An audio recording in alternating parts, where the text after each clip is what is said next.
think it's working. There we go. Work this time? Voila. Yeah, so it must have been on their end. Yeah. Sometimes they do those updates. Indeed. Hey, everybody. Welcome, welcome. What's up, friends? All right, cool. If you're here with us, just say hi. Let us know that you're here. Um, Drop it in the chat box there. I'll have it open. I think it's under your, right? It's going to your account right now? Everybody's. All the places. All the places. Okay. Yeah. You just don't get a notification that it's on your account. Oh, got it. Okay. But I do. But I do. Okay. Well, hopefully if they're chatting, they can chat with us here. Yeah. Yeah, we wanted to take today's opportunity to kind of get a little personal with you guys. And I'm actually excited about this one because I want to see what comes out of such a beautiful title. first and foremost, I just want to say that if you're offended by the word bitch, um, I'm sorry that you're offended by the word. We don't mean it in a Derogatory. derogatory or like, you know, women versus men way in any stretch of the imagination. It was just something that Guy and I last week, we were just having a conversation, and both of us went to our mentor and told him that we were being grumpy bitches this week. And it's kind of what came through for both of us, strangely enough, our mentor as well, which was even more interesting. And yeah, I wanted to talk a little bit about it because I think I'm curious to hear Guy's side too. I know that for me, I handled it this time very differently than. Give a little bit more background. You're jumping into it, I think, too quick without No. saying I think the reason I want to share about it is because I handled it this time very differently than other times when I was what is it? What in is this it? way. So this is what I want to start telling you guys. So last week, uh, certain things happen, and I mean things are happening in our lives all the time. But I'll give you a couple of examples. So my daughter over the last couple of weeks has been getting aggressive with our son. So she's just been hitting him and punching him, scratching him, things like that, which is strange. And just we were trying to figure out exactly how to have the conversations without doing the whole you're punished and grounded and like all that stuff, which I don't believe is effective. And so at some point in the afternoon, they were here in my office, and she slapped Chaya across the face, like really, really hard. And I momentarily lost it. I was like, go upstairs.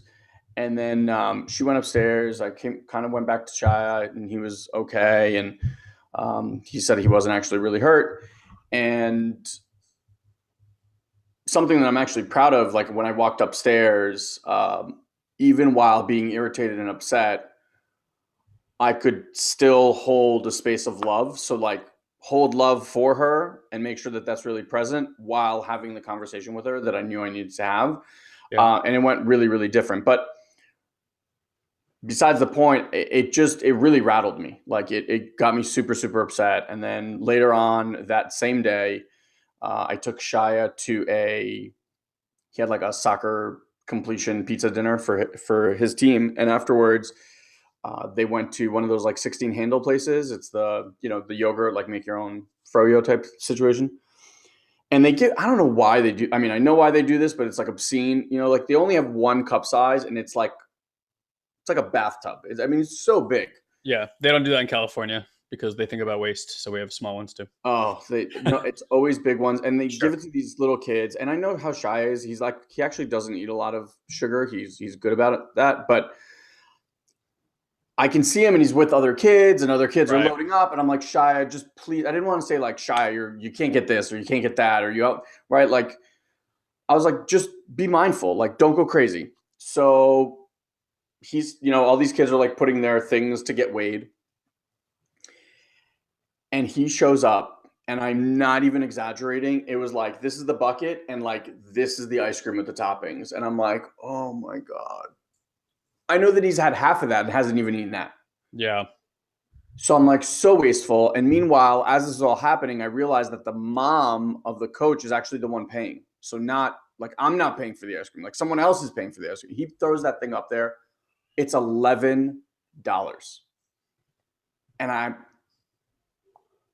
I'm losing it inside. Losing it. Now, I Sure. have this really funny thing happening because I'm losing it inside. I'm so angry. I'm so frustrated. I'm like, you greedy piece of shit. Like, you're not even going to eat that. All of it's going to be thrown away. So I give the woman money and I'm just noticing how upset I am. And then I have this other voice that comes in, the sane one. It's like, you're upset over an 8-year-old kid getting an $11 ice cream. Like, what are we even talking about? Right. And I'm just irritated. And then the whole thing with Aaliyah keeps playing in my mind, and I'm irritated about that I have to deal with it. And stuff comes up with work, and I'm just irritated about that. And I'm just noticing this constant state of irritation, constant. And it's like little things like, Fanny comes into the room, and I'm sitting there watching TV, and she's like, "Hey, can you go get my computer for me?" And I'm like, why can't you go? Yeah. Everything inside is just like upset, Selfish. Yeah. upset, Yeah. frustration, upset, frustrated. So yeah, that was kind of my week. I don't want to give the what I did to go through it because I want to hear. I know you also had like a pretty challenging week, so I'll let pretty, you share yours and then we can pretty talk. challenging month or so. Yeah, I mean, you before we get on, you said it felt like loose wires, and I yeah. go through periods of time like this too, where it's like the smallest thing can agitate or trigger me. I don't really know why. I call it like a manopause. I go through like I go through Menopause. I go through like moon cycles. I notice actually a lot more around full moon periods. I'm super California thing to say, but it is what it is. Um, and yeah, it's just been like here's the way I look at it now. So yeah, for me mostly it's been around partnership and fatherhood. Certainly like either disagreements about how to do specific things. Like our little boy's amazing. Everybody who's ever met him, he's a dream child. He really is, and almost every respect possible. And I'm not going to say but. And like every kid, he's got they're different. And sleeping has not been easy. Like we've never had really a full night's sleep since he's been born. He wasn't a big napper when he was a kid. Like he would nap for like 10 minutes and be awake for 4 hours. That was totally fine for him. Not great for mom and dad. So the last we went to Mexico as a family with Elon and my parents, and that was end of September, early October. And when we got there, his like sleep schedule changed quite a bit, as it does when you take kids out of their environment. And then he got sick, and he's teething, and yada yada yada. Like now he's barely doing 3 hour stretches a night, so we're waking up like 3 or 4 times a night with him.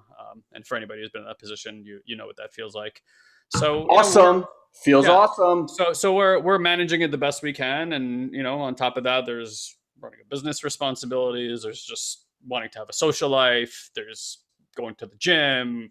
All the regularities, right, of day to day life.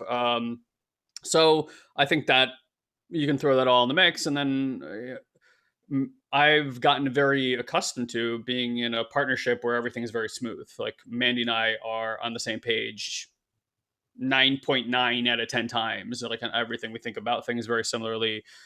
Very fortunate, to be honest. Like I'm not saying it's not okay to be in a relationship where people don't see eye to eye, but we see eye to eye on so much that when we don't, it's almost like we don't even know what to do, because most of the time we never have to have those kind of conversations, and it can turn into like just feelings of uneasiness. And for me, like I my feelings get hurt very easily. Honestly, I'm a very sensitive person, and something that could be kind of like a joke, I can very quickly take it from something that is like funny to me to something that really hurts my feelings.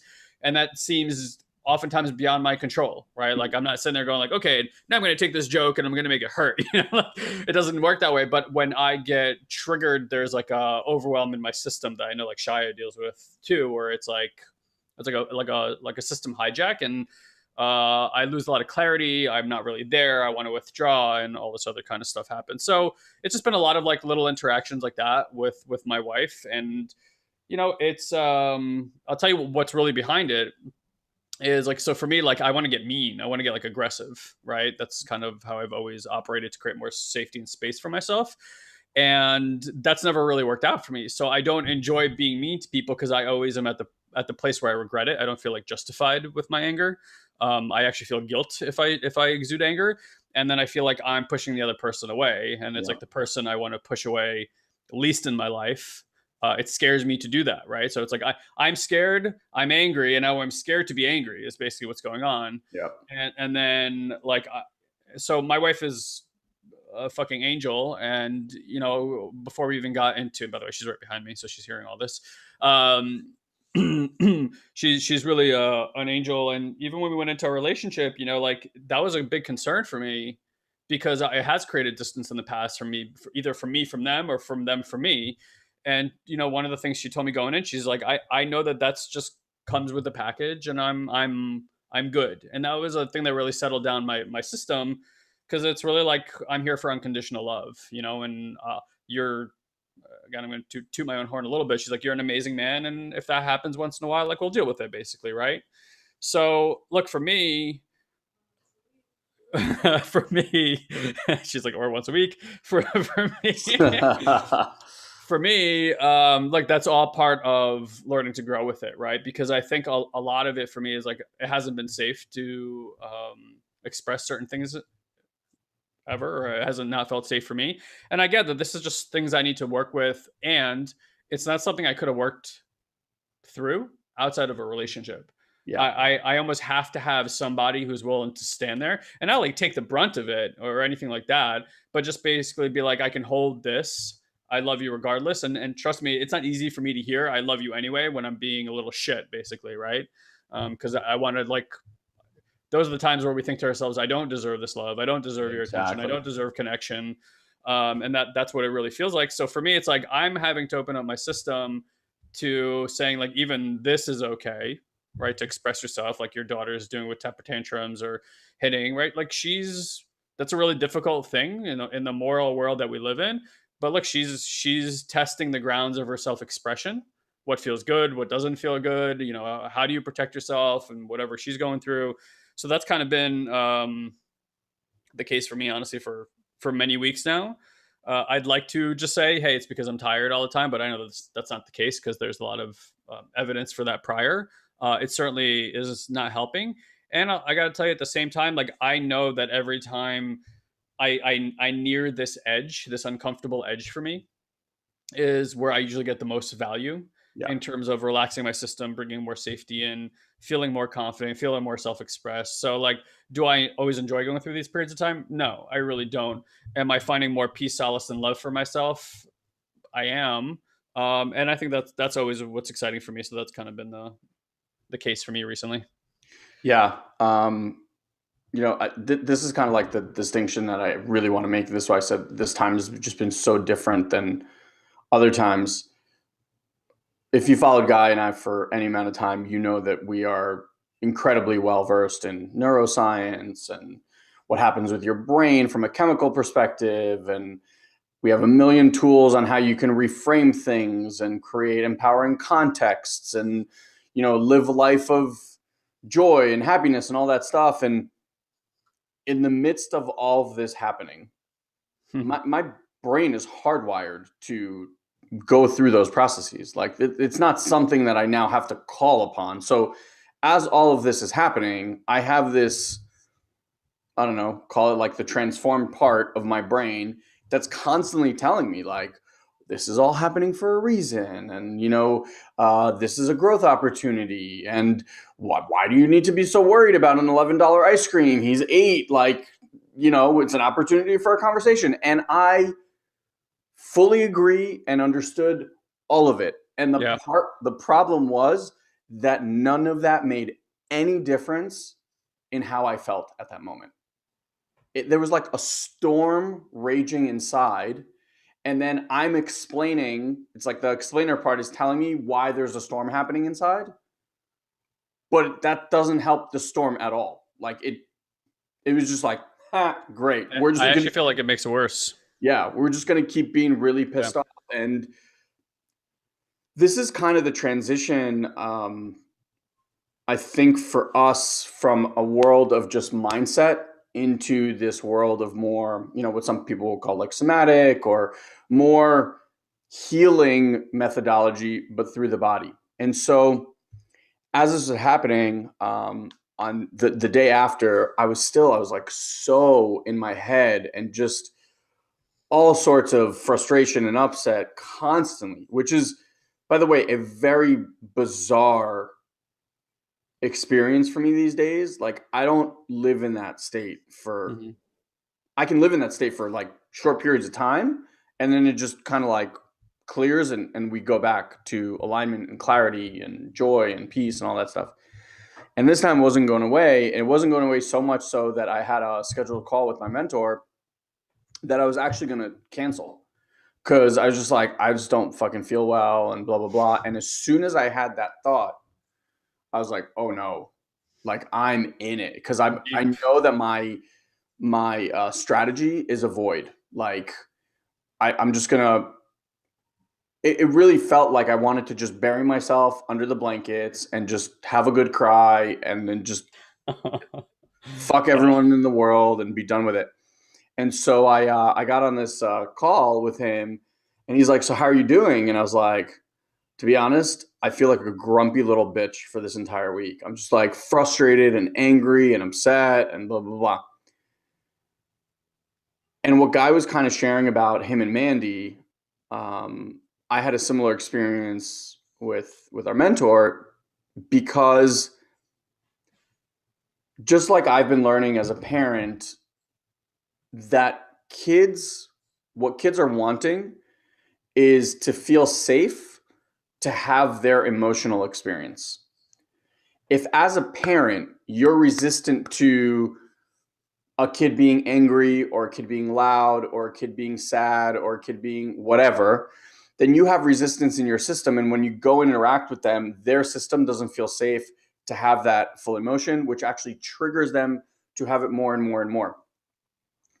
What we're all wanting is someone to meet us in connection and allow us to process these emotions and know that they're not going to run away, that they're not going to disappear, that you're still going to have love and connection while you have all this experience. And so we sat there, and no joke, for about 45 minutes of the session, I was like between tears in my eyes and crying. Oh, Um, because underneath all of this heaviness that was like heavy on my heart, there's like a piece here in my neck, obviously like all sorts of stuff happening in my stomach, but it just felt like my heart was just really really tight. And the more I just sat and was with it, and knew that someone was there in connection with me, it just allowed me to process and feel this stuff. Now yeah. if you think about it, like when your heart is in that state of just shut down or closed off, then that actually kind of creates that loose wire effect, because what you're not dealing with is that thing that's happening inside. And so what the universe does is it keeps sending you things that keep pointing back to this thing. So it's like you almost like shut this down and then put this hook outside that's, anyone can just walk by and do it. And so as I did it, and just allowed myself to feel that grief, and it was like real sad. I don't know where the sadness came from. I didn't have a visual. It wasn't like took me to some moment in my life. It was just sad. And I just sat there and was sad and allowed myself to cry and do all these things. And I woke up the next day and I felt fucking great. I went to bed early because anytime I find that I do that kind of work, like it takes a lot of energy for your body to release that stuff. Oh yeah. But I felt fantastic. And what I came to is, well, one thing that he said to me, which I thought was really interesting. He's like, "Your life is too good." I was like, "Shut up! Don't say that." Like, he's like, "No, it's just too good." And when things are going too good, and there's like you're starting to play in different levels of effortlessness and ease, the mind can't handle it. Because like when things are flowing, the mind always chimes in, is like, this has got to stop somewhere. Like this, there's no way that we can live like this. And so it almost creates this scenario of that, and then it puts you in this state. And the other thing that he shared, which I loved, was, this is like when we go through the metamorphosis from caterpillar to butterfly. And we do this multiple times. Like the more you do this work, it just happens more and more and more. But he told me that they now have audio recordings of the caterpillar screaming as it melds into that goo before it becomes a butterfly, saying that it's uncomfortable to be in that situation and it's okay. Like it sucks to be in it. And you, if you feel like you're in this part of your life that you just, it feels tight and constrained and you just want to get out of that, the more you fight that and like try to get out, it actually keeps you more in. Um, Isn't and that if so funny that that's true for everything? always true for Like everything. us, whether you're in sand or whether you're in water, it's like that fight will get you. Like you're never gonna outlast the energy of the universe, right? So you can No. fight as much as you want, but it's like you against infinity. Like it's not gonna Yeah. work. And what's beautiful is like the more you fight, like the more resistance energy you give it, the more that resistance energy comes back to you. And Yep. so, yeah, Neutralizing forces. yeah, exactly. Which is kind of the book that we're reading also. So yeah, it was beautiful and it was profound and it was very different. And I will say this, you know, there's tons of mindset books about how to be productive or happy or this or that. They're good. They're all good. You'll learn something from every single one of them for sure. And this feels different because you don't have to mess with the upset. You don't have to mess with the thoughts that come with it. You don't have to do all the rewiring, brain reprogramming, hacks and tricks, and you don't have to do any of that stuff. Like literally none of it. You just get to be with, I mean, obviously in connection makes a huge difference. Like working with someone that can hold that space for you to process it is paramount. And you know, look, even the meditation that we shared, that most of you guys have gone through and have had amazing results. If you haven't, by the way, it's satoriprime.com/meditate. satoriprime.com/meditate. You can grab it there. But it will guide you at least through this type of process where you can start to do this on your own.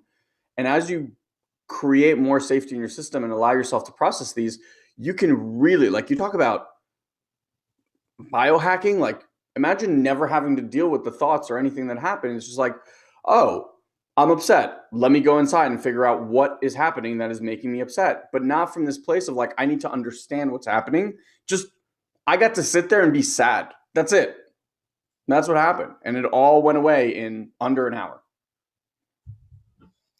The mind is interested in being interesting, so it wants to create interesting stories about everything, right? Like Yeah. your human drama or your human story, it wants to make it as interesting as possible. So most of us, like Elon and I did it for years. Like you go back to your originating story. Oh my God, now I know I'm that way, and it feels so good. Finally, I understand. It's like awesome. You're Yeah. absolutely right. You totally understand at least a piece of the puzzle you got now. Maybe there's something you don't remember. Maybe there's things you will remember later on. All that is very very good, and people, I think in the short term that feels very profound until a month later where a thing comes and you have the same energetic response and it's like, okay, great, so mom did that to you when you're 3 and you're still doing that now that you're 35. Like, Exactly. it's not going to take that away. So for me, like the most healing thing, it sounds so simple, but it's the most healing thing is being with another human being while you're being the way that you're being, and the other person gives you full permission to be that way. Yeah.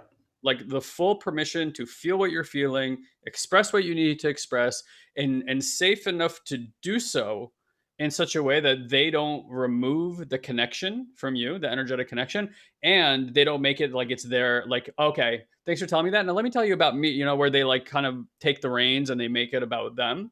But it's like they may use an example from their life to connect something, but they don't like energetically pull it and make it like an ego situation for them where now it's like, okay, let's have this thing about me, which also doesn't really feel good. So there is certainly a way that someone can hold space for another human being. And I think that's really profound because, like, I don't care how much work you do, again, having a mirror is always useful, right? Like, as much as Elon and I have done over the years, we still have somebody that we go to on a weekly basis, mind you, to get reflection and get honest feedback about what it is that we're dealing with, about opening up to new conversations, to new energies, to new frequencies, like constantly looking at that, right? So for me, I think when I was younger, like much younger, I thought that getting that kind of help meant that you didn't have things figured out, or that you weren't smart enough, or that you Yeah. weren't capable. Now I look at it the exact opposite way around. Like there's a reason the coaching industry has exploded the way that it has. Whether you're a professional athlete or whether you're a stay-at-home mom, right? Like having someone that can objectively look at what's happening in your life, again, keep connection with you, create a safe space for you to explore and speak about those things. And I know like some people are like go to psychotherapy, but even when I listen to somebody who's done psychotherapy, I've certainly seen it help people. So I'm not saying that there's not an appropriateness to it, but that's a lot of what I hear. Like Howard Stern has been kind of like making his rounds again on like the interview circuit. And he doesn't do that very often, and he's a huge advocate for psychotherapy and says that it helped him a lot. He's, if you don't know Howard Stern, he's like the, used to be called the king of all media. He's huge on the radio. But if you've ever seen Howard Stern talking about himself, he's an introverted mess. He's Yeah. amazing at interviewing other people, but when he it comes to like his own personal stuff, no confidence, doesn't like the way he looks, like a lot of different things like this. So psychotherapy says it really helped him, but it's kind of like the reason I bring that up is when I hear him speak about it, he's like he understands. Oh, this happened to me when I was younger, right? But like he hasn't. You can feel like not much has really shifted, other than Yeah. he now understands why he takes those actions. Yeah. And again, there's a level where that's useful. So I agree. Like now, what's really shifted for me is yes, I can first of all notice me going into pattern much faster. Yeah. I don't have to act upon it quite the same way that I used to kind of like um, diffuse myself, or like find the what's the word I'm looking for? Like when you let the air out.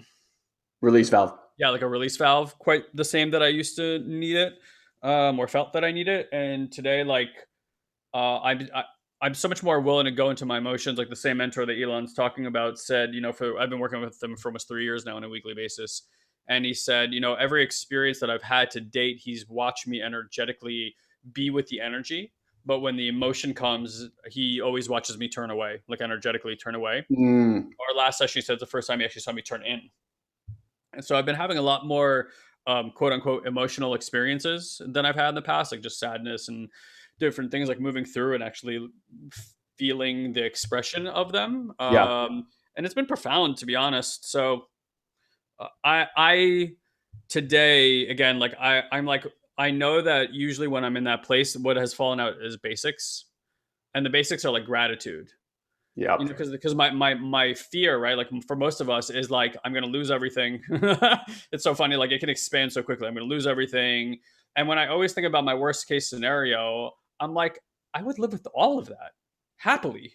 It wouldn't even be that big of a deal to me, and yet the mind is like looping in this energy, like there's a bazooka pointed at my face or something like that. So one of the switches for me is to like authentically start being grateful for like the very small things, like going to bed, I'm in my bed, there's a roof over my head, my baby's healthy, like the things that we all take for granted. But the funny thing is, like, even when you have everything, the one thing that you want and you can't buy are those things. And I'm like, and I have that shit in spades. So I get to tune into that frequency of the gratitude that's there. And it's not a mental exercise. Like I know people are like so into gratitude and journaling and but it's like, if you are journaling and you're writing, I'm so grateful for, and you're trying to convince yourself of that thing by repetitively doing it, there's a misalignment with how you feel internally, and you're actually lying to yourself. And what you're missing is an opportunity to actually deeply feel into yourself with presence into what's going on, because what's in the way of really feeling that gratitude is what arises when you say that piece of gratitude. Yeah. Right? Like however your system is responding, and you're like, oh, I don't really feel that love, I don't really feel that gratitude. Great. What's the system responding to? Can you get super present with it right now and allow for that experience to be there without managing it or understanding it so that you can manage it better, but actually allowing it to fully express itself, move through the body, and let the body do and let the universe do what it always does, which is neutralize and bring everything back to homeostasis. Yeah. And listen, it's, as I'm sure some people are hearing, it's like when you're in these moods, gratitude can seem very, very far away. And when you're like, like we said, being a grumpy bitch, then finding gratitude for healthy children when they're both driving you nuts at the moment can seem very, very far away. And that's okay. There's nothing wrong with that. Like, no one's expecting you to flip a switch and go from A to Z in that little bit of time. But even for me, just like walking upstairs after she slapped Shia and having enough awareness to say, you know what, I'm going to do this different. And I'm going to walk up there and I'm going to hold a space of love as we have this conversation. I was super grateful for that. Like, because that's very new for me. We grew up with a militant type father, and like in those moments, the hammer came down, and it was just like I could feel all that pattern wanting to be there, and me just be big and righteous and scare the shit out of this little girl and do all that stuff. And the fact that I was able to stop and not do that was amazing. Yeah. Um, That's and so, everything. yeah, and even in that moment, like for me, that was a huge, huge win. Even though, look, I'm not saying that situation was handled with the most amazing clarity, and like I still had a reaction. It's just I was there enough to catch the reaction, very quickly. So that was big for me. With Shia, I felt all that rage. I allowed all to be there, and I didn't yell at him or get upset with him. Like, we actually got to have a conversation. So, in the midst of feeling like a grumpy bitch, I could still find things that I'm grateful for. And I think, like Guy said, the basics are always the best. It's like, I'm breathing, I'm walking, I can eat on my own, I have a job, like whatever is there and alive for you. There are people that live outside and don't have fresh water and like don't know if they're going to get food today. That's their life. You're listening to this either because you have a phone that's connected to the internet that you're paying for, or you're in a car listening to this as a podcast. Like, you're the 1%.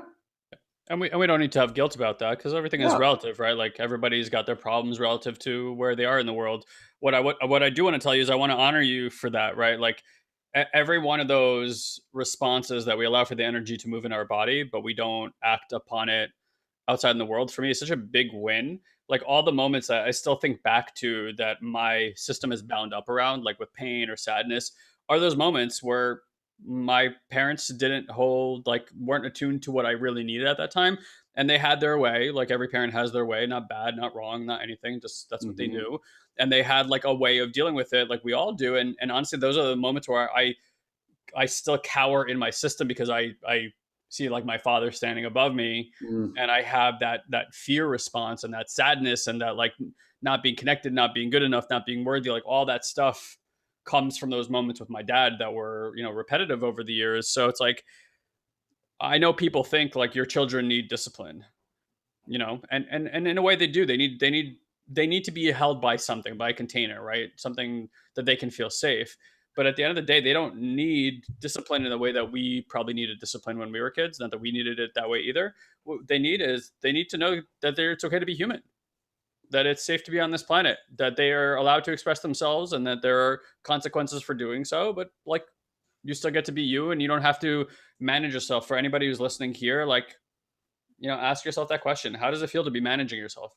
How does it feel to take a class and understand your psychology, but then instead of allowing for that thing to move through, now every time it arises, you're like, oh, I learned in that class I'm not supposed to do that anymore. Oh, I learned in that class that that's not spiritual. Oh, I learned in that class that if I'm don't show up with a happy face and all this, like, people, like, life doesn't show up positively for me. And it's like, you're so scared to then have the negative thoughts. You're so scared to then exude negative energy because you think it's going to manifest in front of you like this boogeyman. And guess Yeah. what? It's that fear that ultimately does manifest the boogeyman.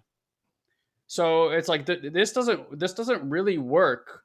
You just go from like one management system to another management system. It's like your first philosophy is the management system your parents had.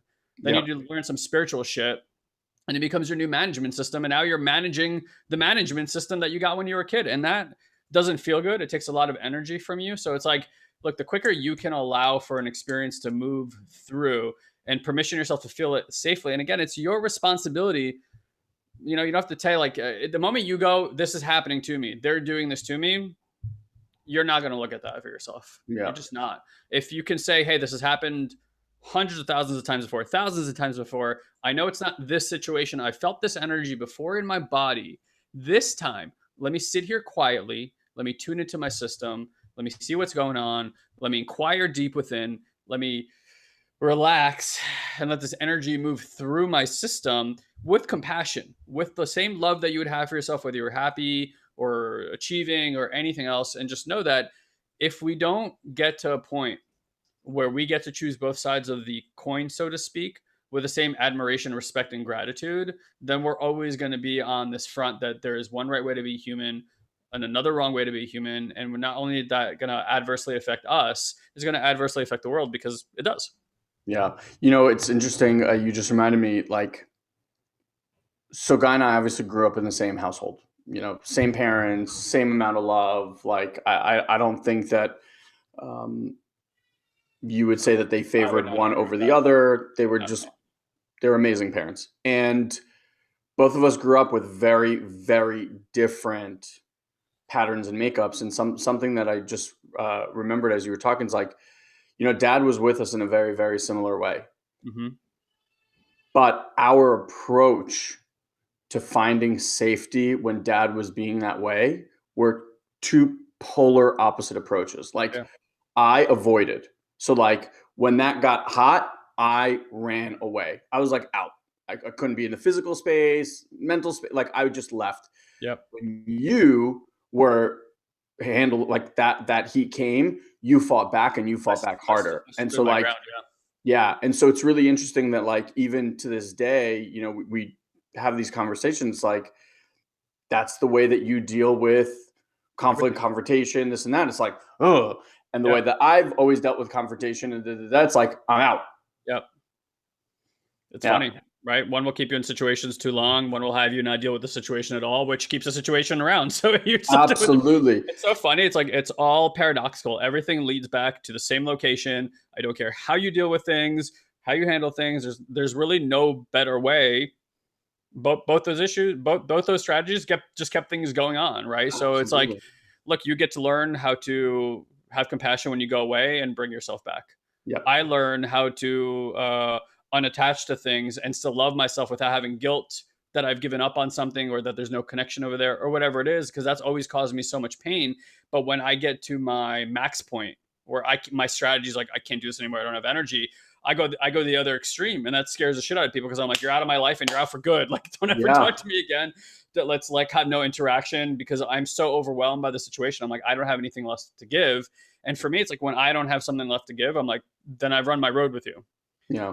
So none of that works, and it doesn't have balance. And again, this is why we learn a little bit at a time, and we have incremental shifts. We get to learn to be compassionate. And then the final thing I want to say here is, like, almost everyone I've ever coached or talked to or has been in the personal development space, something is coming in your life that's going to look like something that happened before.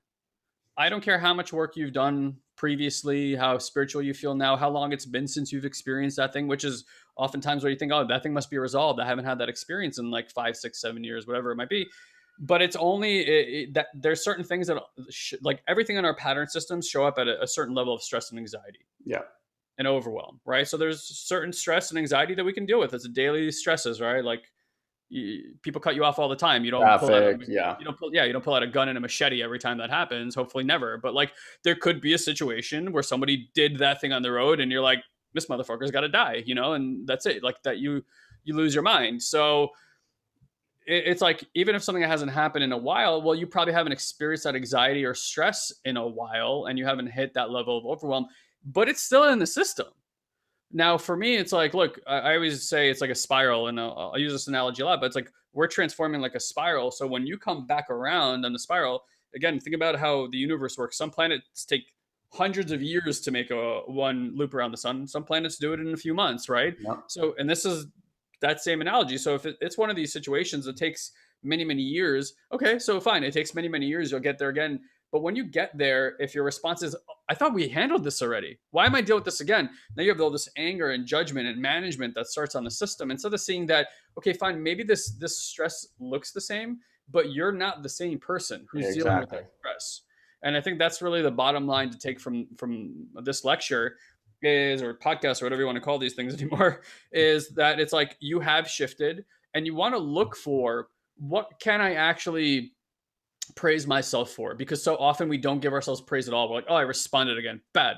Okay, well, did you respond the same way you always responded? Did you get yourself back into balance quicker, right? Like Elon could have gone upstairs and scared his daughter, but for him to be upset, get conscious, get present, start feeling the energy move through his system, choose love in that moment, and just get interested about why his daughter did that versus reprimanding her, disciplining her, all those things that have happened to all of us a million times in our life, is a really, really different response. And you can start giving yourself praise and love. It's like, I'm not the same person. I didn't show up the same way. And that to me, that's consciousness. That's awareness. That's real transformation. And a lot of times people don't give credit to transformation because it looks incremental and doesn't look quantum. They want it Exactly. gone. They want it disappeared. They don't ever want to deal with it again. And it's like, that's not you. That's ego playing transformation games with you, going, transformation only looks like this. So until it looks like this, don't think of yourself transformed. And then what does it do? It uses all those patterns against you. Yeah. Because now it's like transformation becomes the achievement. And every time you haven't achieved that fucking thing, guess what? Ego's like, It's cool, we upset. got a new thing to attack yourself with. Yeah. And that's It's like being overweight and saying, okay, I'm going to do this 21-day workout plan. And at the end of 21 days, I expect to have six-pack abs. And if I don't have six-pack abs, then this plan doesn't work. It's like, that's just not how this stuff works. You're signed up for a lifetime of work. And as you were sharing, something that I didn't share about that interaction with Leah. So like this has happened before, and previous times was like, okay, you don't get this, you don't get that. It was like cutting things out.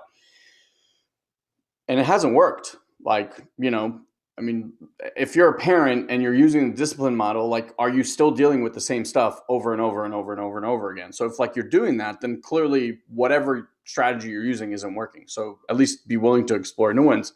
What was really interesting is when I was in that space and just kind of like, I, I think that being curious is always better than just saying stuff. And so she's be 6.5. curious. Don't be furious. Yeah, be curious. I like that. Um, I actually asked her to share with me what she believes the consequences should be for this type of action. Oh, And I let her share and explore. And I didn't say like good, bad, anything. I was like, okay, just share with me all these ideas. So at first she's like, I'm going to say you're sorry. I was like, you've done that before. That hasn't worked. We're going to talk. I said, okay, we've done that too. That hasn't worked. That could be a part of it, but that's not it. Like there needs to be a consequence. So at some point she was the one, she's like, okay, no dessert for the day or no TV for the day or, something like that. And I was like, we can talk about the amount of time, but like those are better. And then this weekend we had friends come over and there was this big plan to make like cake and cupcakes and all this. Like, the girls were going to do this whole like baking thing. And my original, when I spoke to Fanny, I didn't tell her what the consequences would be. I said like, I need to talk to mom and then we're going to figure this all out, the three of us together. So at first my thing was like that she doesn't get dessert for the entire rest of the week, including the weekend, which she got really upset, like super upset, because she knew they were going to be making these cakes and blah, blah, yeah. blah, blah. So Fanny was like, look, we're gonna do this. This was like on Tuesday, I think, or something. So she's like, so the consequence is no dessert till Friday. And if at any point you hit or do anything over the next few days, you're going to lose it for the weekend as well. I watched this girl a few occasions get into that like mode where she's like right about to hit and stop herself and actually say like, Shia, I was going to use violence right now, and like stopped herself. And I was Wow. like, wow, this is new. Right? So something in her feeling that connection, still knowing that like being that way in this household is absolutely not acceptable. Like, just that's not acceptable. Yeah. And her being an active participant in the conversation, knowing that she still held it with love and that there was something that we needed to work through and all that stuff, was like, it was honestly the first time I can say that I've seen her bring a new level of awareness to the interactions. It's powerful. And I've acknowledged her. Like, I actually acknowledged her on multiple days. I was like, I saw that you did that. That's amazing. So again, I think every moment that we have is an incredible opportunity for us to explore and get curious about what's happening internally, how we get to show up differently, all of these different things. And, you know, being a grumpy little bitch this past week has, it's taught me a lot. Like, it really, really has. And with all the tools that I know, was I beating myself up for being that way? Yes, I was. I had moments where I was like, why won't this stop? I had moments of like, when do I get out of this? I had moments of like, okay, I'm just going to meditate my way through this. There were so many different things that I was trying and attempting and blah, blah, blah, blah, blah, until one just clicked. And it was like, that was the one that needed to click. You know, I don't think we say this all the time. It's not a one size fits all. It's like you just get to keep Exploration. exploring. Yeah. Everything's an exploration inquiry. I mean, the one thing we didn't mention is we just took on a new 2-year commitment for kind of like a mystery school that I'm sure we'll share a lot more about over the next 2 years as we kind of unravel this thing. It's a really in-depth work with like energy, and again, I'm not going to talk too much about it until we actually get the experience. And one of the experiences that I've always had is when you say yes to a really transformative experience, like there's a lot of movement in the system. It's almost like we're always living into these energetic futures of expectation. So almost before every program I've ever done that had to do with transformation, like the weeks prior is like kind of like the system almost like priming itself for like the release and catharsis around Yeah. doing new work. So that certainly could be a big part of it, and I'm super excited to explore it. My wife and a whole bunch of our friends from San Diego are doing it too, and Elon's coming out from New York. So for the next 2 years, we get to hang out with each other a bunch, which is really, really amazing. So I'm sure we'll have a lot more to share about this and different modalities that we're learning. We're excited to bring it to you guys. And yeah, you know, wherever you are, if there's nobody else in your life that's going to say this to you, I want to be the person that says to you, to give you permission to be where you are, to love yourself anyway, regardless of how it is that you're showing up right now. Again, I've never found any sort of healing in my body that didn't start with me fully permissioning exactly where I was, which is also, by the way, the way to get present again, because you're either worried about what you've done, right, or regretting what you've done, and then you're not in the presence anyway. And there's no healing, there's no neutrality, there's no homeostasis that doesn't happen in the present. So it's like if you're angry, you know, you don't have to act on it, but you can allow yourself to just sit there and experience the anger and let it watch as you just inquire and put attention into your body. Elon mentioned the meditation that we've done. I've gotten just extraordinary feedback from friends, family, and any participants that I've done it that have taken the time to reach out to me. And if you want to know how to actually like work with the system while you're going through these types of experience, or not, just how to go through, you know, how to work with experiences in your life versus the management stuff that we've been talking about here, feel free to go to satoriprime.com /meditate to download that. Broski, anything else from you on this Yeah, one? I just want to offer that we are about to kick off a new 100-day manifestation masterclass. If you've been sitting on the sidelines, I know every once in a while, like this last month, I've had many long-time listener, first-time caller situations. But I wanted to offer you guys, if it's something that you're interested in, or if you're looking for any additional support, if you're getting value from these podcasts and you want to start taking that a little step further, we've set up a link where you can actually schedule sessions to either talk to myself, or we actually just brought on a Satori Prime kind of concierge service as well. You can head over to satoriprime.com /talk, satoriprime.com /talk. and you can actually book a session. So if you don't quite know what support you're wanting or looking for, it's a great way to just drop in, check in. We have a full team here that is more than happy to share any wisdom with you, get you to the right resources, put you in touch with the right people. We're really here to help. So remember that you don't have to do this on your own. This kind of work really, really makes a difference to have connection. So yeah, just wanted to share that as well. Brilliant. Okay, I think we'll end it there, guys. Hopefully, you enjoyed it, and we'd love to get your feedback and testimonials on iTunes when you have a moment to do so. Thanks for listening. We know there's a lot of other places you could be right now. Love you very much. Enjoy the rest of your week. We'll talk to Love you you soon. all.